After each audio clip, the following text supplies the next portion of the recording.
The morning sun cast long shadows across Windsor Castle as Catherine, the Princess of Wales, stood at her bedroom window watching the grounds she had come to love. Her hands trembled slightly as she held the official letter that had arrived just hours earlier. The words blurred through her tears, but she knew them by heart now. William would be deployed on a classified military mission that could last 18 months, possibly longer. She had always known this day might come. Even after their fairy tale wedding, even after becoming parents to 3 beautiful children, the reality of William's military duties had always lingered in the background, like a storm cloud on a clear day. But knowing something might happen and actually facing it were two completely different things. The palace corridors felt unusually quiet as Catherine made her way to the children's playroom. George, Charlotte, and Louis were building castles with colorful blocks, their innocent laughter filling the space. How could she possibly explain to them that Daddy would be going away for a very long time? George, now old enough to understand serious conversations, looked up at her with those familiar blue eyes that reminded her so much of William. "Mummy, you look sad," Charlotte observed with the sharp intuition that children often possess. "Is everything all right?" Catherine knelt down beside them, gathering her composure. She had rehearsed this conversation in her mind 100 times, but now that the moment had arrived, every word felt inadequate. "Children, I need to talk to you about something important. Daddy has received special orders from the military. He needs to go on a very important mission." The block scattered as Louis, the youngest, climbed into her lap, seeking comfort without fully understanding why. George's expression grew serious, and Charlotte's lower lip began to quiver. These were the moments that tested a mother's strength more than any public appearance or royal duty ever could.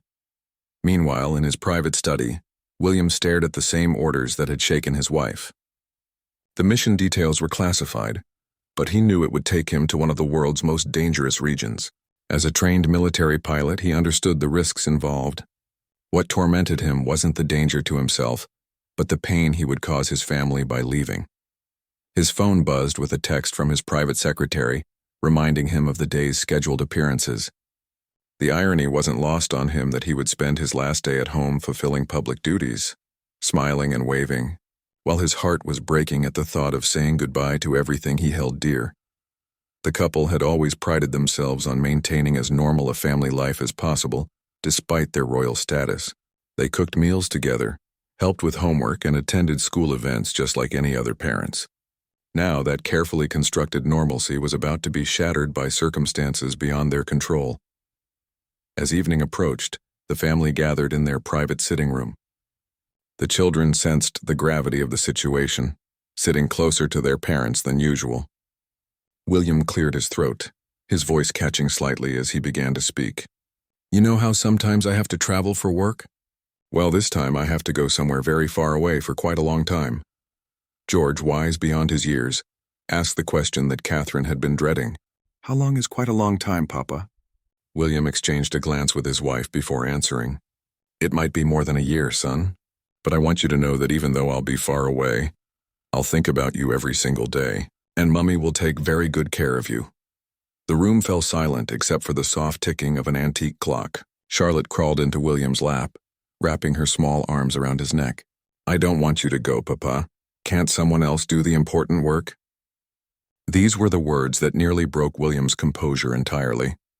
He held his daughter close, breathing in the sweet scent of her hair, trying to memorize every detail of this moment.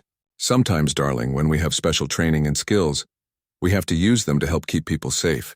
It's not easy, but it's the right thing to do."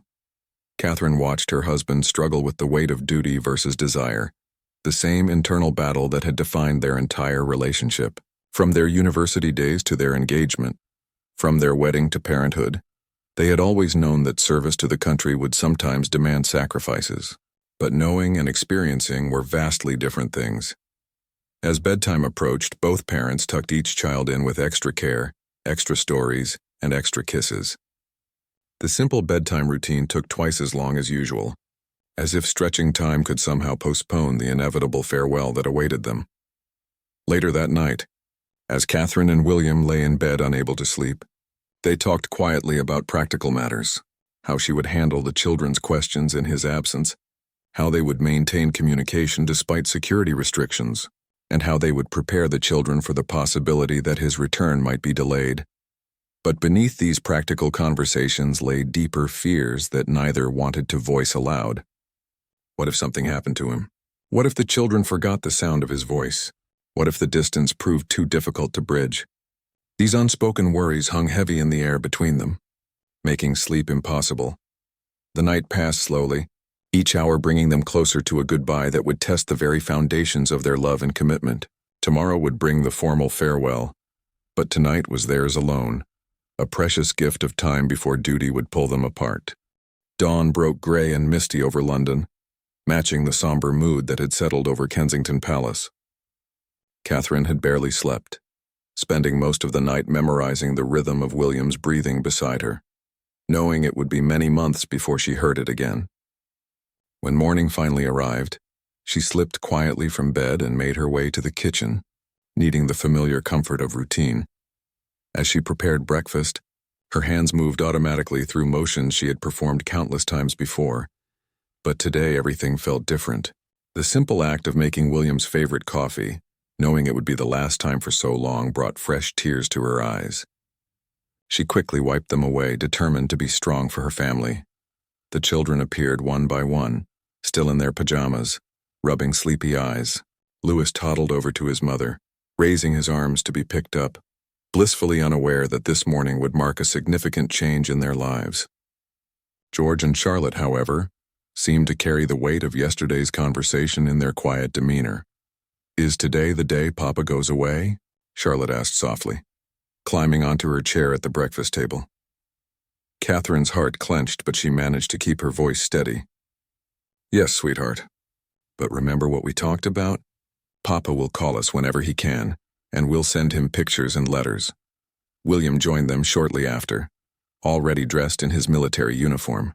The sight of him in full dress blues made the reality of his departure hit Catherine like a physical blow. This wasn't just her husband going on a business trip. This was a soldier preparing for deployment to a dangerous part of the world. Breakfast was a quiet affair, with everyone picking at their food rather than eating. Even Louis seemed to sense the tension, staying closer to his parents than usual. William made an effort to keep conversation light, asking about the children's plans for school, but the forced cheerfulness in his voice was evident to everyone. After breakfast, the family photographer arrived for what would be their final photos together for many months. The session was meant to capture happy memories, but each smile felt strained, each laugh forced. Catherine found herself studying William's face through the camera lens, trying to capture every detail in her memory. "Can we have one more? Just one more?" she kept asking the photographer, knowing that no amount of pictures could truly preserve this moment, or fill the void that would come after his departure. The children grew restless during the photo session, not understanding why so many pictures were necessary. George, perceptive as always, finally asked, "Mummy, why are we taking so many photos today?" Catherine knelt down to his level, smoothing his hair with gentle fingers. "Because photos help us remember special moments, and today is very special. These pictures will help Papa remember us while he's away, and they'll help us remember this day." As the morning progressed, various palace staff members came to pay their respects and wish William well. Each interaction felt surreal to Catherine, as if she were watching someone else's life unfold before her eyes. The formality of these goodbyes contrasted sharply with the intimate family moments they were trying to preserve. Around midday, William's military escort arrived. 2 black cars with tinted windows pulled up to the palace gates, and suddenly the abstract concept of his departure became starkly real. Catherine felt her breath catch in her throat as she watched William gather his packed bags and final documents. The children sensed the shift in atmosphere immediately. Louis became clingy, refusing to be put down, while Charlotte grew unusually quiet. George stood straighter, as if trying to be brave like his father, but Catherine could see the uncertainty in his eyes. "It's time," William said quietly, the words hanging heavy in the air. The family gathered in the main hallway, a space that had witnessed countless departures over the years, but none quite like this one. William knelt down to be at eye level with his children, speaking to each one individually. To George, he said, "You're the big brother now. I need you to help Mummy take care of Charlotte and Louis. Can you do that for me?" George nodded solemnly, his small chest puffing out with the weight of responsibility. "I will, Papa, I promise." To Charlotte he whispered, "Keep drawing me those beautiful pictures, darling. I'll hang them up wherever I am so I can see them every day." Charlotte threw her arms around his neck, holding tight. "I'll draw you the best pictures ever, Papa. And I'll be good for Mummy." Finally, he turned to Louis, who was still clinging to Catherine but reaching out for his father.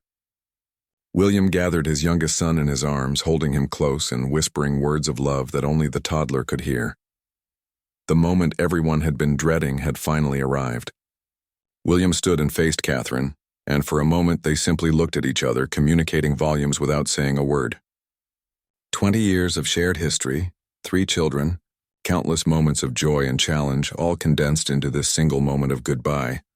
"I'll write every day," he promised, his voice thick with emotion.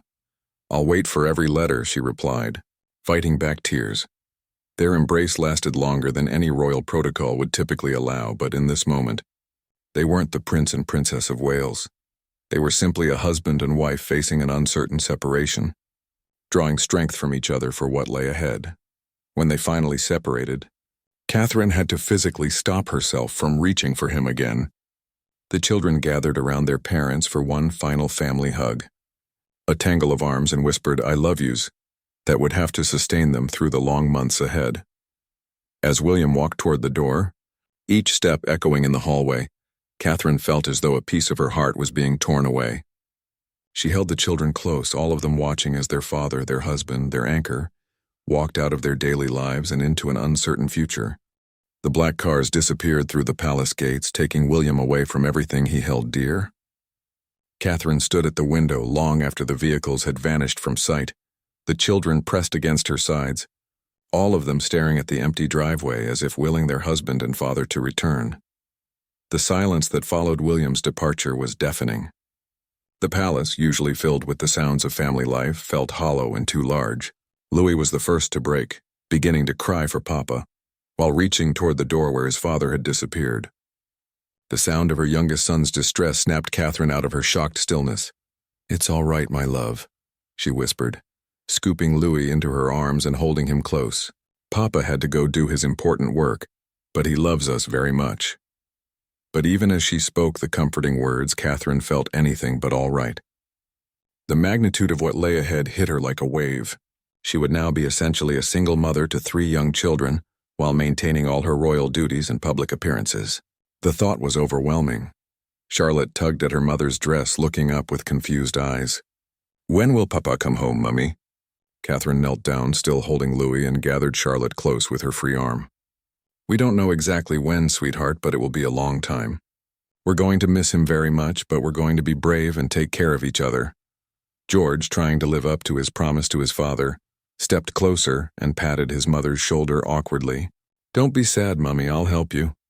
The simple gesture from her eldest son nearly broke Catherine's carefully maintained composure. Here was her little boy, barely old enough to understand the full situation, trying to comfort her in her moment of need. She pulled him into their family huddle, holding all 3 children as tightly as she could. The afternoon stretched endlessly. The children were restless and emotional, picking fights with each other one moment and clinging to their mother the next. Catherine found herself constantly checking her phone, hoping for any word from William, though she knew communication would be limited during his travel. Their nanny, Maria, tried to help by suggesting various activities, but nothing seemed to hold the children's interest. The playroom, usually filled with laughter, felt subdued. Even their favorite games couldn't distract them from the obvious absence of their father. As evening approached, Catherine faced the daunting task of bedtime without William. For years, they had shared this responsibility, taking turns reading stories and singing lullabies. Now she would have to manage all 3 children alone. Knowing that their father's empty chair would be a glaring reminder of his absence, Louis proved to be the most challenging. Crying for Papa and refusing to settle in his crib, Catherine found herself walking the floors with him for nearly an hour, singing the same lullabies William used to sing, her voice cracking with emotion.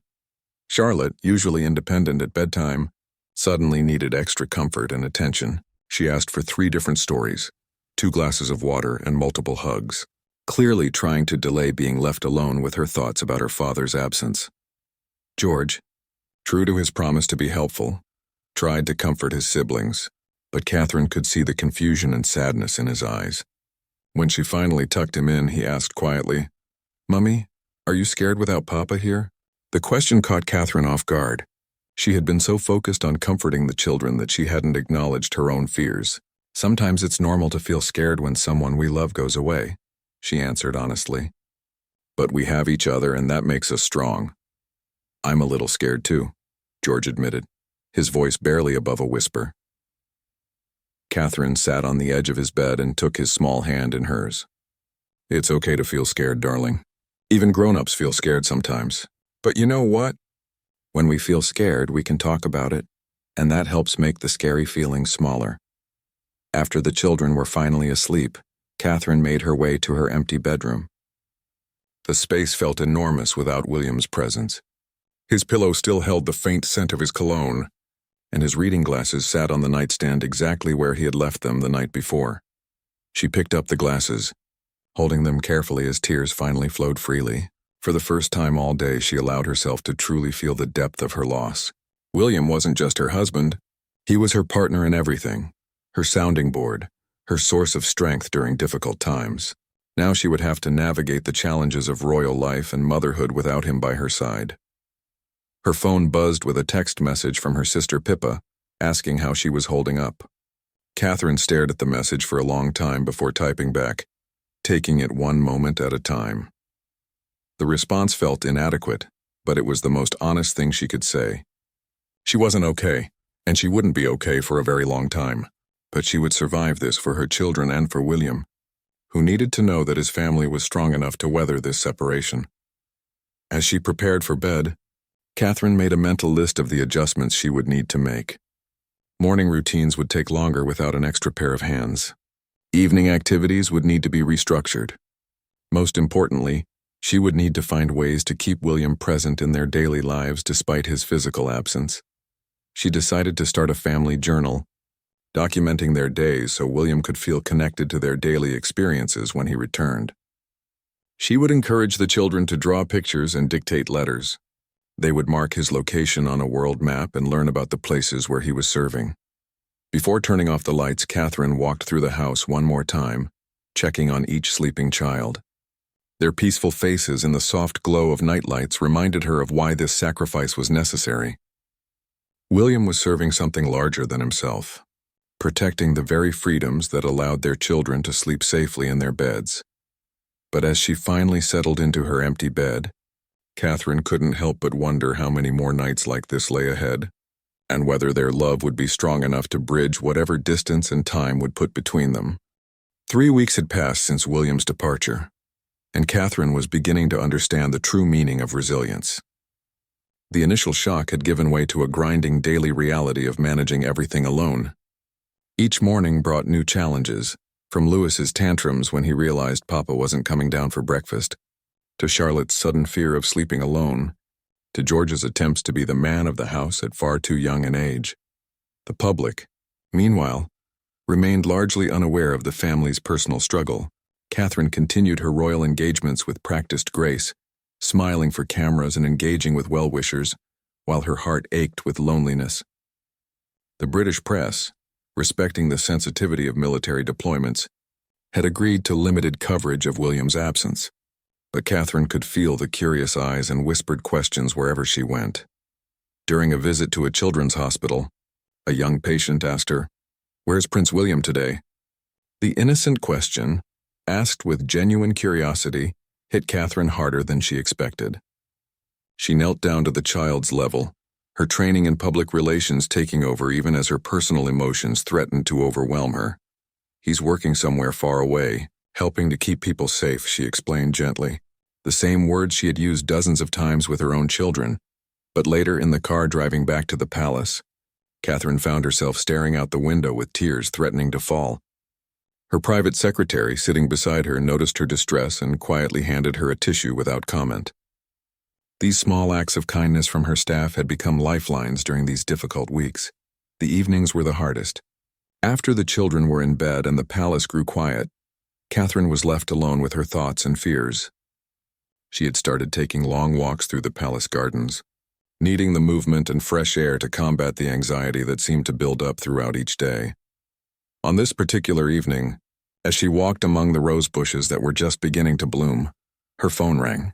The international number made her heart leap with hope, but it was only William's military liaison calling with routine updates about communication schedules. The disappointment was crushing, even though she knew personal calls would be rare and unpredictable. Back in the children's wing, she found George sitting up in bed, unable to sleep. "Mummy, I had a bad dream," he confessed when she sat beside him. "I dreamed that Papa forgot about us." Catherine's heart broke a little more. "Oh, darling, Papa could never forget about us. We're the most important thing in the whole world to him. That's why this is so hard for him, too." "But what if he's gone so long that Louis forgets him?" George asked, voicing a fear that Catherine had been trying not to think about herself. "We won't let that happen," she promised, though she wasn't sure how she could keep such a promise. "We'll look at pictures every day, and we'll tell stories about Papa, and when he calls, we'll all talk to him together." The next morning brought unexpected joy in the form of a package addressed to the family. Inside were small gifts William had somehow managed to send from his deployment location. A carved wooden elephant for Louis, a set of colored pencils for Charlotte, and a compass for George. But most precious was the handwritten letter for Catherine, his familiar handwriting a link across the thousands of miles separating them. "My darling," the letter began, "I think about you every moment of every day. I know how hard this must be for you, managing everything alone. I see your strength in my mind, the way you comfort the children and keep our family together, and it gives me the courage to do what I must do here." Catherine read the letter 3 times before sharing the children's gifts with them. Their excitement at receiving something from Papa was infectious, and for a few precious hours, the house felt lighter. But as the days turned into weeks, the strain began to show in all of them. Charlotte started having nightmares, and would only settle when sleeping in Catherine's bed. Louis began refusing to eat his favorite foods, crying for Papa to feed him. George developed a stutter, speaking in halting sentences that broke Catherine's heart. The palace staff, normally discreet and professional, began showing small signs of their concern for the family. Maria, the nanny, started staying later in the evenings without being asked. The chef prepared extra portions of comfort foods. Even the normally stern head of security could be seen playing simple games with the children during their outdoor time. One particularly difficult evening, when all 3 children were crying simultaneously and Catherine felt at the end of her rope, her mother-in-law called. "How are you really managing, dear?" she asked, her voice kind but concerned. Catherine found herself breaking down over the phone, admitting to fears and struggles she had been trying to keep to herself. "I don't know if I'm strong enough for this," she confessed. "The children need so much, and I feel like I'm failing them every day." "You're not failing anyone," came the firm response. "You're doing something extraordinarily difficult with grace and love. The children are lucky to have you, and William knows that too." After the phone call, Catherine felt marginally better, but the weight of responsibility still pressed down on her. She had always known that royal life required sacrifices, but she had never imagined how those sacrifices would affect her children, or how helpless she would feel in the face of their pain. That night, as she tucked George into bed, he asked quietly, "Mummy, when Papa comes home, will everything go back to normal?" Catherine paused, considering her answer carefully. "Some things will be different, darling. We'll all have grown and changed while Papa was away. But the important things, how much we love each other, how much we're a family, those things will always stay the same." As she said the words, Catherine hoped desperately that they were true, that the family they were working so hard to hold together would still recognize itself when William finally returned home. 6 months had passed since William's departure, and the palace had settled into a rhythm that felt both familiar and wrong at the same time. Catherine had developed systems and routines that helped manage the daily challenges.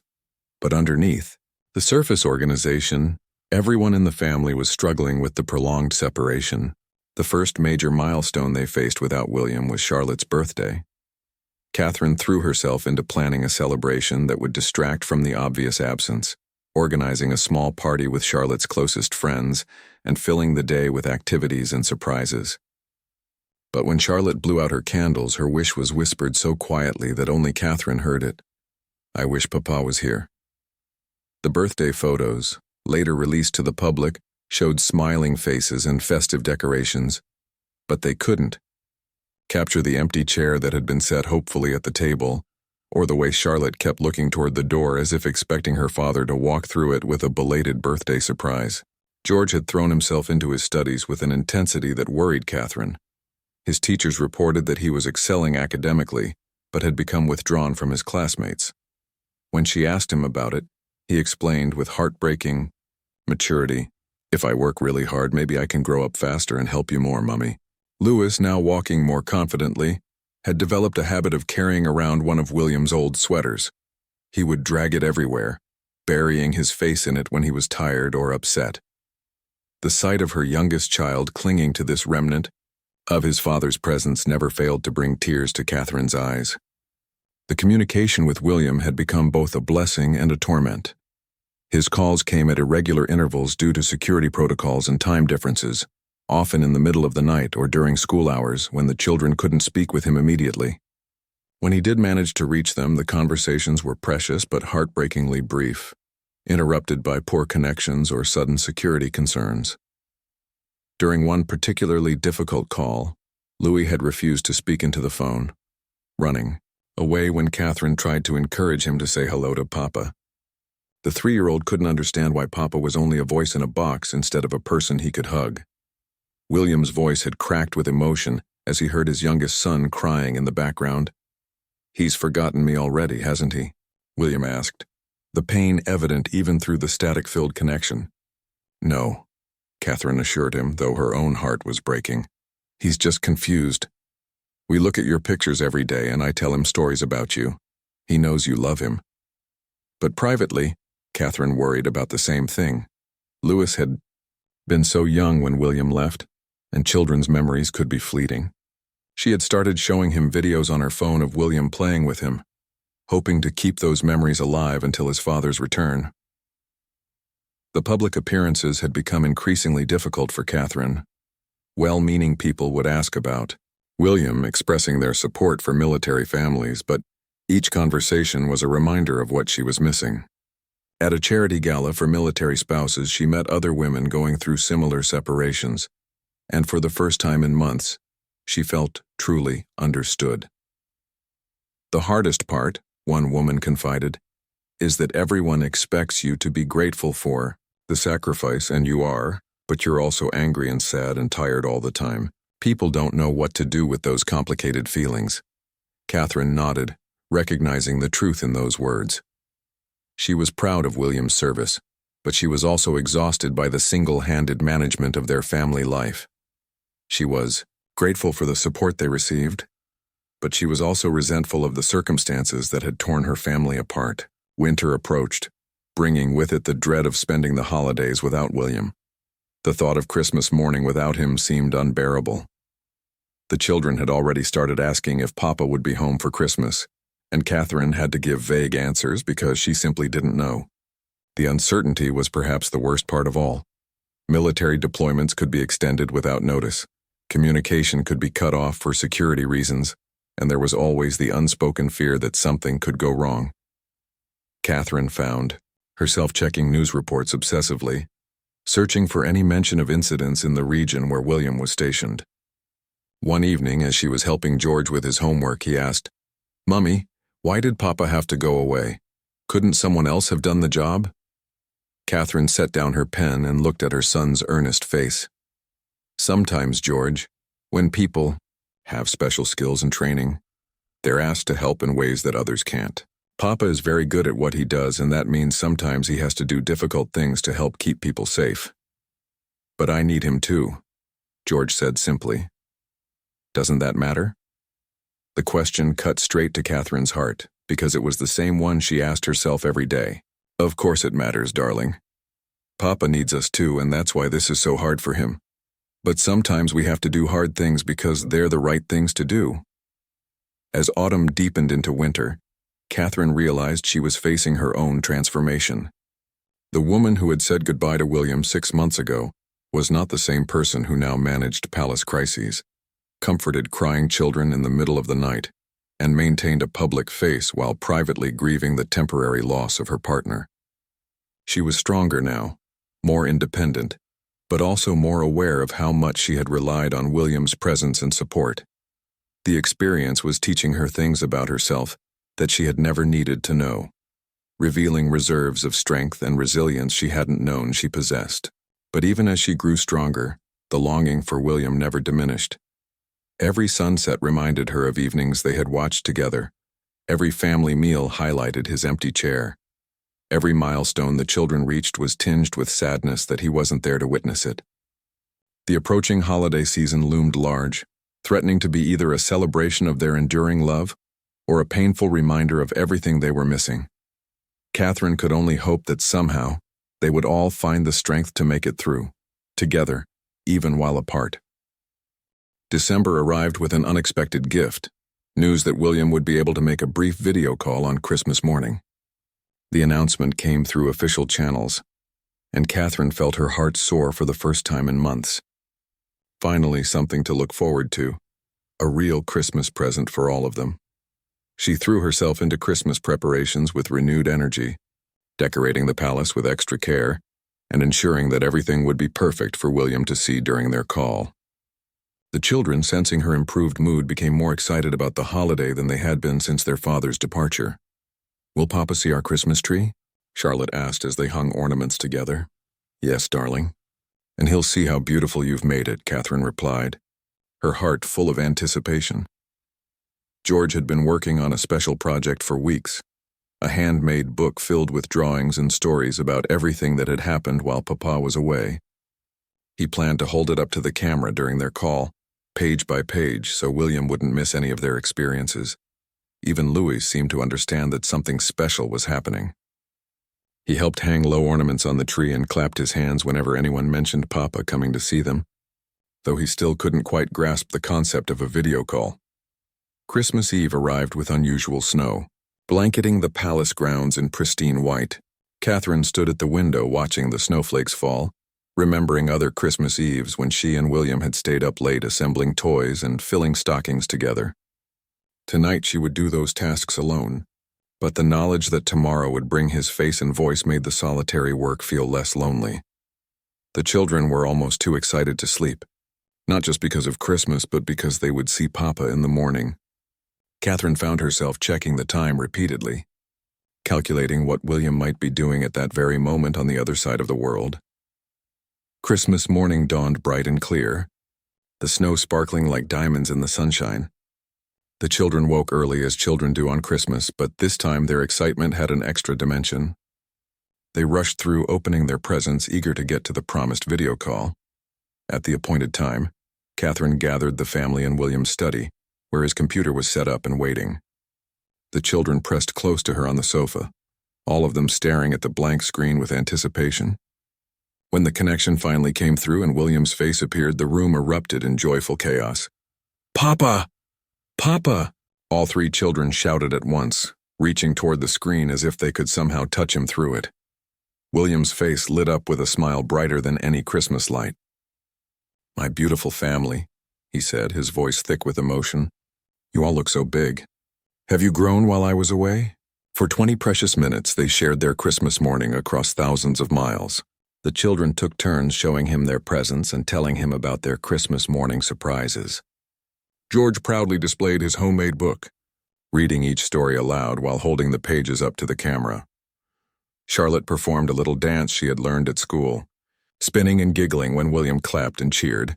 Louis, initially shy about the strange box that contained Papa's face, gradually warmed up and began babbling to his father in his unique toddler language that only made William's smile wider. "Show me the tree," William requested, and Catherine turned the laptop so he could see their Christmas decorations. "It's perfect," he said softly. "Everything is absolutely perfect, but like all precious moments, this one was far too brief." Technical difficulties began to interfere with the connection, William's image freezing and his voice cutting in and out. They could see the frustration on his pixelated face as he tried to maintain contact, his words becoming fragmented and delayed. "I love you all so much," they heard him say through the static, his voice fading in and out. "Be good for Mummy. I'll be home as soon as—" The connection died completely, leaving them staring at a blank screen. The sudden silence felt deafening after the joy of the previous minutes. Louis immediately began crying, not understanding why Papa had disappeared from the magic box. Charlotte's face crumpled with disappointment, and even George, trying to be brave, couldn't hide his sadness. Catherine quickly closed the laptop and gathered all three children in her arms. "That was wonderful, wasn't it? Papa got to see how much you've all grown, and he saw our beautiful Christmas morning. But why did he go away again?" Charlotte asked through her tears. "The computers sometimes have trouble talking to each other when they're so far apart," Catherine explained gently. "But Papa saw everything he needed to see. He saw how happy and healthy you all are, and that's the best Christmas present we could give him." The rest of Christmas Day passed in a bittersweet haze. The children played with their new toys, and Catherine made all of William's favorite Christmas foods. But the empty chair at their Christmas dinner table seemed more prominent than ever, after having seen his face that morning. That evening, after the children were finally asleep, Catherine sat alone in the darkened living room, surrounded by the aftermath of Christmas, wrapping paper, scattered toys, and the lingering scent of their Christmas feast. The brief connection with William had been everything she had hoped for, and more painful than she had expected. Seeing his face had reminded her viscerally of everything they were missing. Her phone buzzed with a text message from an unknown international number. The call meant everything to me. "You're all so beautiful and strong. I'm so proud of the mother you are. All my love, W." Catherine read the message 3 times before clutching the phone to her chest. Somehow William had found a way to send her this message, risking security protocols to let her know that the morning had been as meaningful to him as it had been to them. The weeks following Christmas brought a new kind of endurance test. The brief glimpse of William had recharged their emotional batteries, but it had also reminded them acutely of his absence. The children asked daily when Papa would call again, and Catherine had to repeatedly explain that it might be a very long time. January arrived with news that William's deployment had been extended indefinitely due to changing circumstances in his area of operation. Catherine received this information through official channels, and the formal language of the notification couldn't soften the blow of indefinite separation. That night, she allowed herself a private moment of despair, crying quietly in her bathroom so the children wouldn't hear. She had been strong for so long, managing everything with grace and determination, but the thought of months or possibly another year without William felt overwhelming. Yet even in her darkest moment, she found reserves of strength she didn't know she possessed. The next morning, she woke up determined to create new goals and milestones for her family to work toward. If they couldn't count down to William's return, they would count up their accomplishments and growth.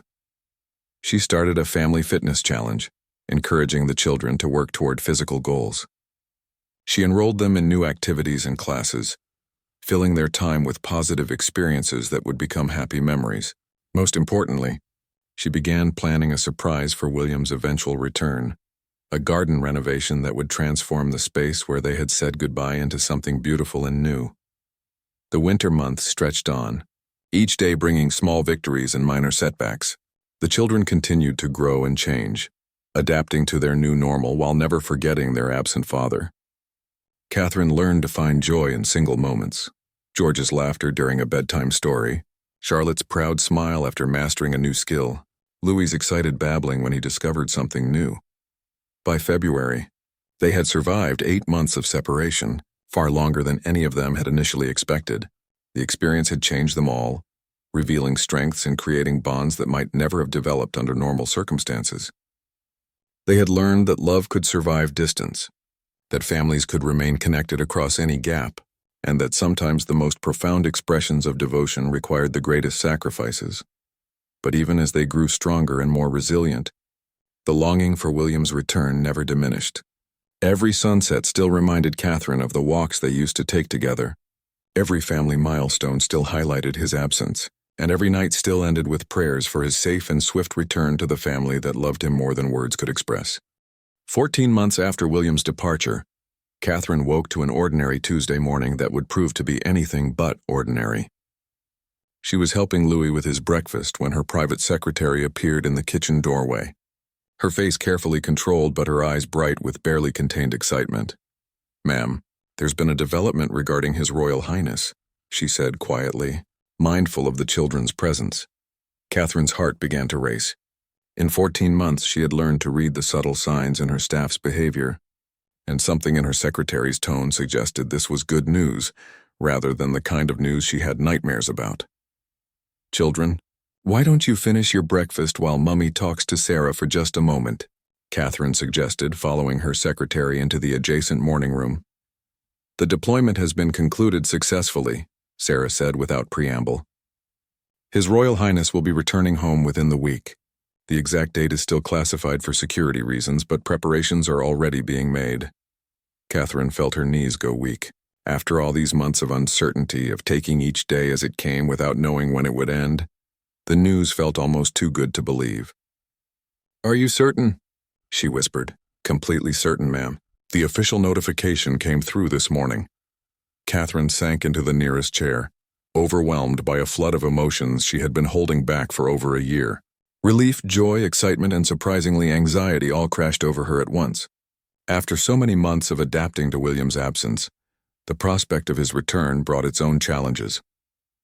How much had they all changed? Would the children remember how to be around their father? Would she and William be able to reconnect after such a long separation? The children noticed her emotional state immediately when she returned to the kitchen. "Mummy, why are you crying?" Charlotte asked with concern. "Are you sad?" Catherine knelt down to their level, gathering all three children close. "No, darling, I'm crying because I'm happy. I have the most wonderful news to share with you." "Is Papa coming home?" George asked, his voice barely above a whisper, as if saying it too loudly might make it untrue. "Yes," Catherine said, her voice breaking with joy. "Papa is coming home very soon." The kitchen erupted in celebration. Louis, who had been only 2 when William left and was now a chattering 3-year-old, began jumping up and down chanting, "Papa, Papa," even though his memories of his father were mostly constructed from photos and stories. Charlotte burst into tears, but they were tears of joy mixed with overwhelming emotion she couldn't fully express. George, now 9 and more aware of the complexities of the situation, asked practical questions about when exactly Papa would arrive and whether they would be able to meet him at the airport. The next few days passed in a whirlwind of preparation and barely contained excitement. Catherine found herself torn between wanting to completely redecorate and wanting to keep everything exactly as William had left it. In the end, she decided to focus on the children's rooms, making small updates that would show William how much they had grown and changed in his absence. The children were involved in every preparation. They made welcome home signs, practiced songs to perform for their father, and helped Catherine prepare all of William's favorite foods. George, true to his helpful nature, created a detailed schedule of all the activities they could do as a family once Papa returned. Charlotte spent hours drawing new pictures to replace the ones she had already sent to William, wanting to have fresh artwork to show him. Louis, guided by his siblings, made handprint paintings that would capture how much he had grown. Catherine herself was a bundle of nervous energy. She found herself checking her appearance constantly, wanting to look perfect for William's return while also wanting to look like herself, not some idealized version created by months of anticipation. The night before William's scheduled return, none of them could sleep.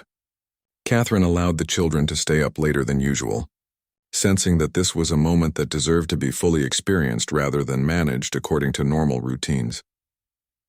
They talked about what they would do when Papa returned, sharing hopes and excitement while Catherine marveled at how much her children had matured during this difficult period. George had indeed become more responsible and thoughtful. Charlotte had grown more independent and creative. Even Louis had developed his own personality and interests that William would need to discover. "Do you think Papa will be different?" Charlotte asked as they snuggled together in Catherine's bed, all of them too excited for their own rooms. "Papa will still be Papa," Catherine assured her. "He'll still love us just as much as ever. But we've all grown and changed while he was away, and that's natural and good. We'll need a little time to get to know each other again."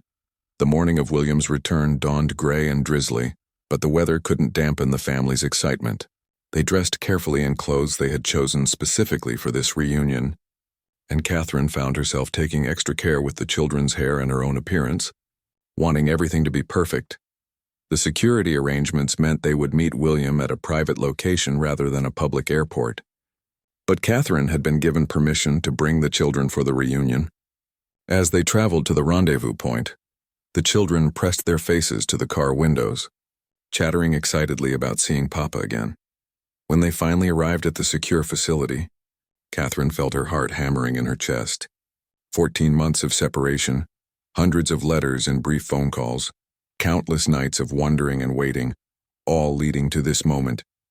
The children spotted him first.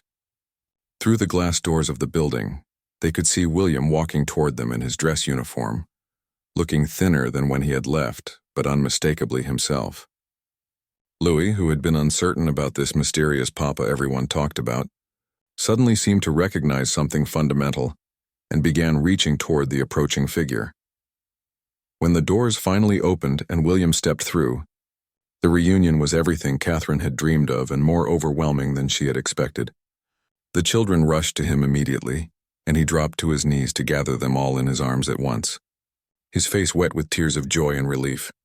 Catherine hung back for just a moment, allowing William to reconnect with the children, watching her family come back together like pieces of a puzzle finding their proper places. When William finally looked up and met her eyes over their children's heads, the love and gratitude in his expression said everything that 14 months of separation had made impossible to say. "Welcome home," she whispered, as he stood and reached for her, completing their family circle once again. The long goodbye was finally over, but the work of rebuilding their life together was just beginning. They were all different people than they had been 14 months ago, shaped by experiences of separation, independence, and longing. But their love had not only survived the distance and time apart, it had grown stronger, deeper, and more precious for having been tested and proven unbreakable.